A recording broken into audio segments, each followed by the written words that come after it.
ഏതു സ്വപ്ന പുഷ്പവനം നീ തിരയുന്നു, ഏതു രാഗ കൽപ്പനയിൽ നീ മുഴുകുന്നു.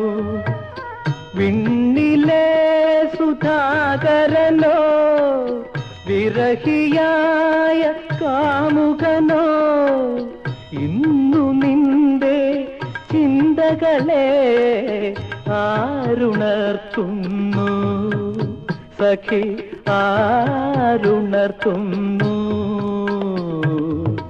ഹർഷബാഷ്പം തൂകി വർഷപഞ്ചമി വന്നു.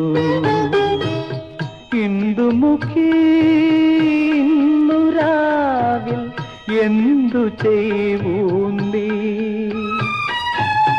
എന്തു ചെയ്വൂ നീ?